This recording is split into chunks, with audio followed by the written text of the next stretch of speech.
সময় বলবে রব্বুল আলামিন, আমি তো দুনিয়ায় ভালো ছিলাম, মসজিদ নিয়ে ব্যস্ত থাকতাম, মক্তব নিয়ে ব্যস্ত থাকতাম, ভালো ভালো কাজ করতাম, এতিমখানা বানাতাম, আমার বিরুদ্ধে এত গুনাহ কেমনে আসলো, এটি কেমনে সম্ভব?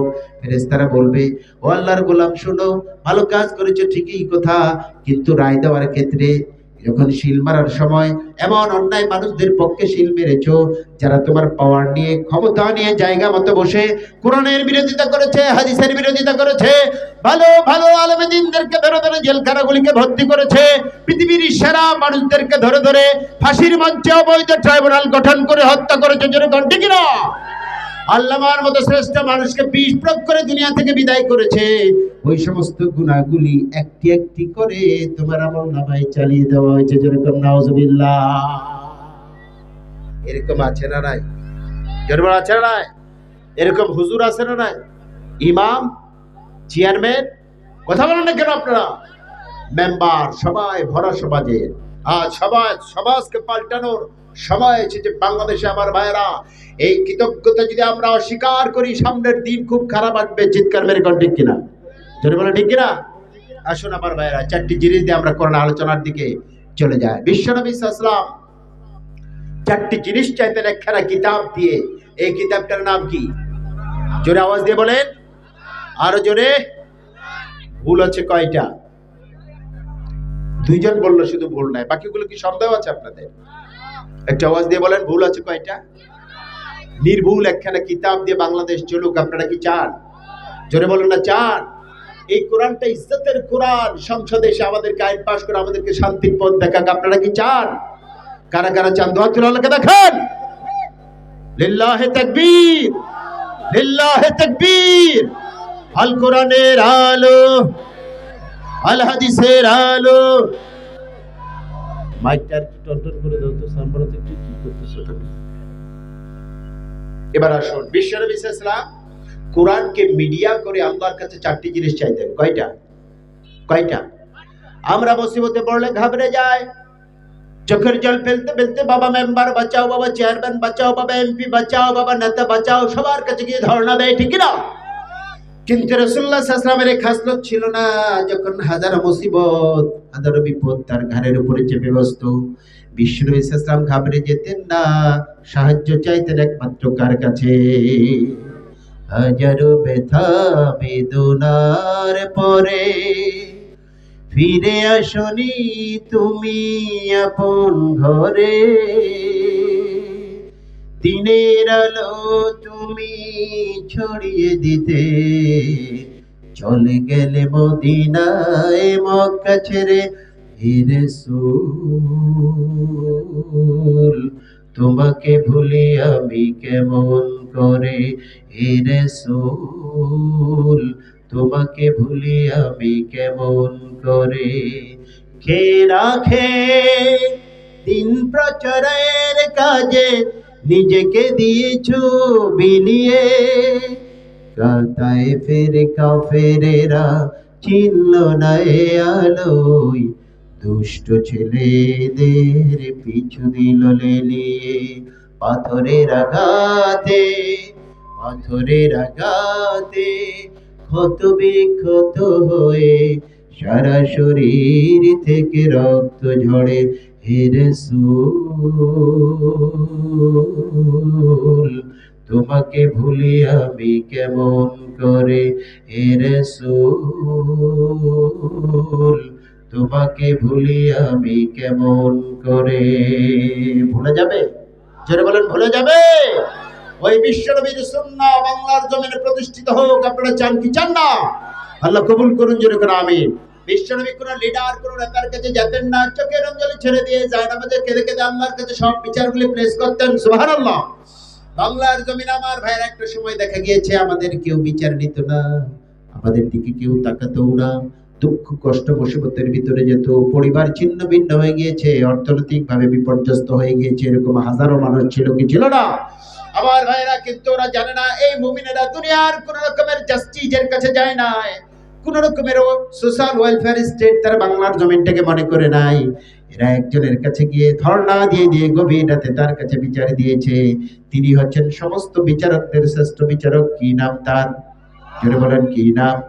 বিশ্বনবী সাল্লাল্লাহু আলাইহি সাল্লাম আল্লাহ রাব্বুল আলামিনের একটি কোরআনের আয়াত যখন আসতো, লাইসাল্লাহু বিআহকামিল হাকিমিন, তখন সব সাহাবায়ে কেরাম বিশ্বনবীর পিছনে পড়তেন, বালা ওয়া আনা আলা যালিকা মিনাশ শাহিদিন। ওয়াল্লাহ অ্যাবসলিউট, তোমার চাইতে বড় কোনো বিচারপতি পৃথিবীতে হতে পারে না। তুমি শ্রেষ্ঠ রাজাধিরাজ এবং বিচারপতি, এতে কোনো সন্দেহ নাই। যেরকম ঠিক কিনা? সেই নবী রাহেমা কোরআনটা নিতেন হাজার মুসিবতের ভিতরে, কোরআন হাতে নিয়ে তিনি বুকে চাপিয়ে ধরে আল্লাহ রাব্বুল আলামিন কাছে কায়মন বাক্যে চারটি জিনিস চাইতেন। প্রথম বলতেন ওয়াজালহু রাবিয়া কলবি, ও আল্লাহ কোরআনটাকে মিডিয়া করলাম, ভাইয়া করলাম, কোরআনের বদৌলতে তুমি আমাকে একটা সজীব অন্তর, সুন্দর একটা আত্মা অন্তর আমাকে তুমি দান করে দাও। জোরে কোন সুবহানাল্লাহ। যার আত্মাগুলি ভালো থাকে, মনের ভিতরে আল্লাহ এবং রাসূল থেকে বিশ্বনবীর সুন্নাহ কাজ করে, আল্লাহ এবং রাসূলের ভালোবাসা থাকে, ওই অন্তর দিয়ে কখনো কাউকে কষ্ট দিতে পারে, কখনো কাউকে অন্যায় ভাবে মামলা করতে পারে, কখনো কাউকে অন্যায় ভাবে ফাঁসির মঞ্চে ঝুলাতে পারে, কখনো কারো অর্থ আত্মসাৎ করতে পারে না। যেরকম ঠিক না? যারা এগুলি কাজ করে আল্লাহ তাদেরকে দুনিয়াও ছাড়েন না, আখিরাতেও ছাড়েন না। এই ইতিহাস থেকে আমাদেরকে শিক্ষা নিতে হবে। যেরকম ঠিক কিনা? তারা করেছে, আমাদেরকেও করতে হবে, এমনটা কি না? তারা করেছে, তাদের ফল আল্লাহ দিয়েছে এবং পাবে দুনিয়া আখিরাতে। যেরকম ঠিক কিনা? কিন্তু আমরা কোন অন্যায় ভাঙচুর, কাউকে কাটাকাটি, মারামারি, হারাহারি, বিপক্ষ মনে করবো না। আমরা হচ্ছে মুসলমান, আমার মাধ্যমে কারো এক বিন্দু ক্ষতি হবে এটা আমরা চাবো না। প্রত্যেকের ঘরে ঘরে ইসলামের দাওয়াত পৌঁছাবো। একজন ভাই যদি ইসলামে চলে আসে, এটা আমাদের সবার জন্য সুখের খবর। চিৎকার মেরে কোন ঠিক কিনা? আওয়াজ দিয়ে কোন ঠিক কিনা? এই জন্য কাউকে আমরা কটাক্ষ করবো না। কটাক্ষ করার জন্য পৃথিবীতে ইসলাম আসে নাই। জোরে কোন ঠিক কিনা? পারবেন তো আপনারা? জোরে বল, পারবেন তো? হাজারো দুঃখ কষ্ট চাপা দিয়ে রাসূল আকরাম সাল্লাল্লাহু তাআলা আলাইহি ওয়াসাল্লামকে প্রথম বলতেন ওয়াজআলহু রাবিয়া কলবি, আল্লাহ আমার অন্তরটাকে নূরালা করে দাও, সজীব করে দাও, সুন্দর করে দাও। চিৎকার মেরে কোন সুবহানাল্লাহ। এই হৃদয়ের ভিতরে ভালোবাসা থাকবে কার? এই হৃদয়ের ভিতরে ভালোবাসা থাকবে আল্লাহ এবং তার রাসূলের। জোরে কোন ঠিক কিনা? রাসূলের ভালোবাসায় হৃদয় সব সময় উজাড় হবে। রাসূলের কোন রকমের দুনিয়ার বুকে রাসূলকে নিয়ে কি অন্যায় করবে আমরা মেনে নিতে পারবো না। কি জোরে কোন পারবো না? কি এই হৃদয়ের ভিতরে তাহলে ভালোবাসা থাকবে কার? জোরে বলেন কার?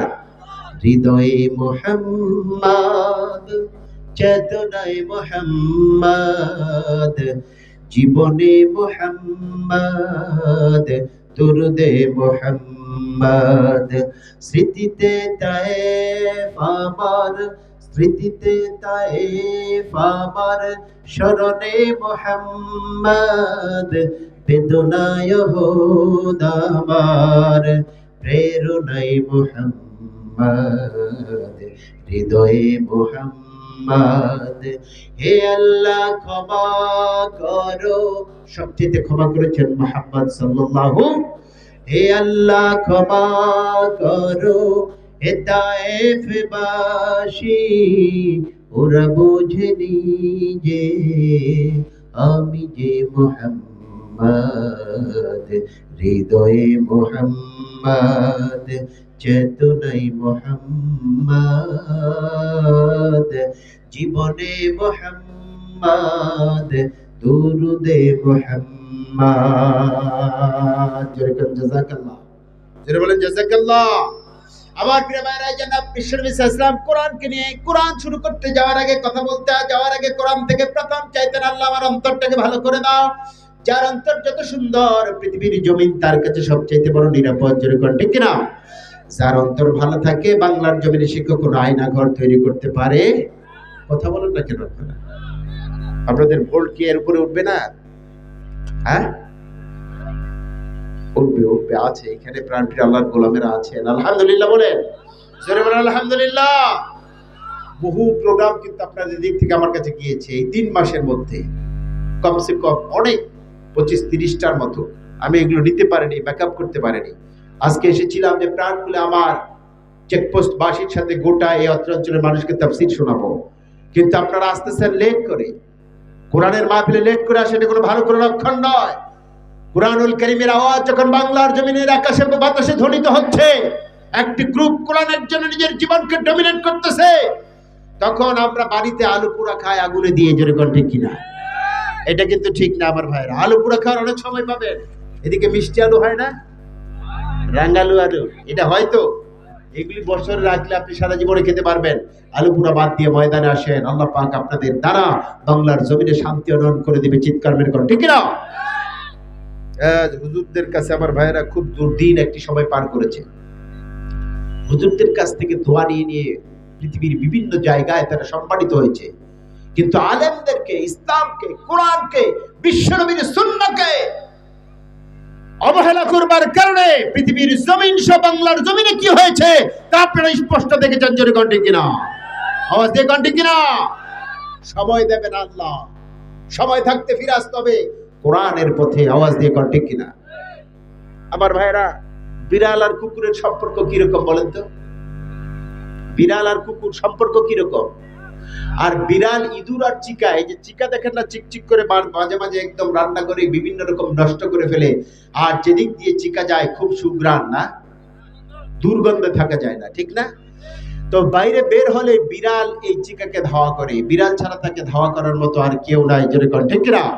কারণ বিড়াল ভালো মতো বুঝে এই চিকা যেদিক দিয়ে যায় পরিবেশ কি করে ফেলে, কি করে ফেলে। সমাজে কিছু চিকা আছে কিনা? আছে কিনা? আল্লাহ এদেরকে কোরআনের নূর দিয়ে মুনাব্বার করে দেন, বলো না আমি। চিকা এখন দীর্ঘদিন ধরে যখন তার অবস্থা বের হতে পারে না, বিড়াল দেখলে তাকে সিরিয়াসলি ধাওয়া করে। চিকা এবার গেলেন হুজুরের কাছে, হুজুর মেহেরবানি করে আপনি আমার একটু চেঞ্জ করান। তোমার কি চেঞ্জ করাবো? হুজুর বলতেছে, বলে আমি চিকা আছি, আপনি যদি আল্লাহর কাছে কন, আপনার মতো ভালো ওলি মানুষ, ওলি কামেল, আপনি বললে আল্লাহ কবুল করবে, আপনি আমার বিড়াল বানায়া দেন। কি বানায়া দেন? বিড়াল। হুজুর তো কথা শুনে না, হুজুরের কাছে গিয়ে চিকা খুব অনতি দিল। হুজুর বলছে কাছে ফিরবি না। কারণটা কি? কি কারণ? একটু দূর থেকে কথা বল। বলে যে ঠিক আছে, দূরে আছি, খুব কান্নাকাটি চিকা। বলে যে আপনি আমার মেহেরবানি করে একটু বানান। কি বানাবো? বিড়াল বানান। যা, চলে যা, আমি আল্লাহকে বলবো। আল্লাহর কাছে বলেন, আল্লাহ এই প্রাণীটারে একটু মেহেরবানি করে তুমি বিড়াল বানাও। আল্লাহ মঞ্জুর করলেন। কি বানালেন? বিড়াল। বিড়াল এবার যখন বাইরে হাঁটাহাঁটি করে, তারা করতেছে বিড়ালকে কুত্তা। কুত্তা আর বিড়ালের সম্পর্ক কিরকম? কথা বলেন না কেন? খারাপ না ভালো? জোরে বলেন, ভালো না খারাপ? খুব খারাপ।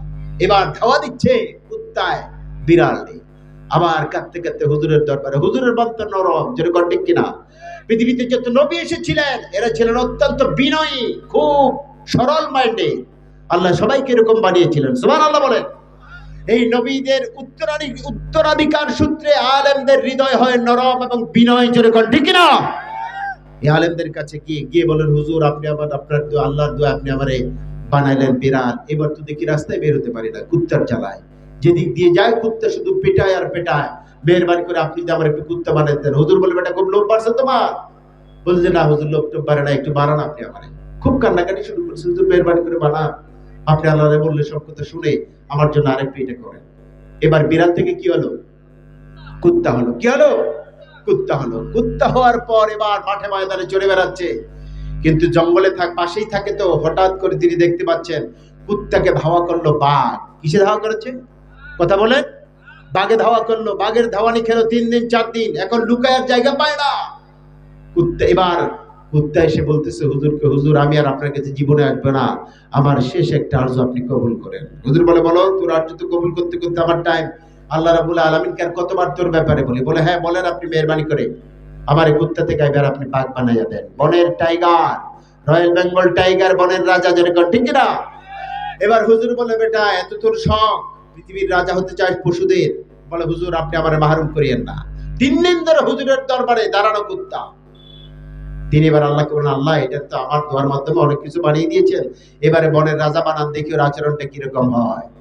বনের রাজা হলো এবার কুত্তা। কে হলো? কথা বলেন না কেন? কুত্তা হলো বনের রাজা। কুত্তা কি হলো? বনের রাজা। দুঃখজনক, পৃথিবীর ইঞ্চি ইঞ্চি জায়গা আল্লাহর আমানত, কিন্তু আল্লাহর যা পৃথিবীর এই আমানত আজকে আমরা তুলে দিয়েছি বেদিনদের হাতে। চিৎকার মেরে কণ্ঠে কিনা? এই জন্য আমাদের কপালে মায়ের ছাড়া, রক্ত রক্তত্ব ছাড়া কোনো খুঁজে পাওয়া যায় না।